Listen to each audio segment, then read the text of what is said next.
તો મિત્રો, ગરમીની અંદર માણસોને જેમ તરબૂચની જરૂર પડે ઠંડક માટે, એમ આપણે ગાય ભેંસ જેવા પશુઓ માટે જો ઠંડક આપવી હોય તો એના માટેનો ખાસ આહાર એટલે કારેંગળું. અને આ કારેંગળું ઘણીવાર તમે કૂણા હોય તો શાકની અંદર પણ ઉપયોગ કરી શકો છો.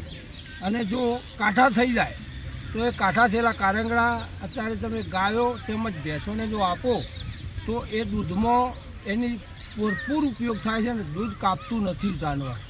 તો ખરેખર મિત્રો, અમારા ગામની અંદર તો અમે જોઈએ છીએ કે છેલ્લા કેટલાય વર્ષોથી ઉનાળાની અંદર ખાસ કારેંગળાનું વાવેતર કરવામાં આવે છે અને સારા એવા પ્રમાણમાં કારેંગળું ઉતરતું હોય છે.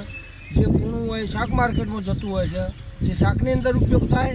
તેમજ આવું જાડું કાઠું અને કવાવાળું હોય તો એ પશુઓને સારી રીતે દાણમાં આપી શકાય છે.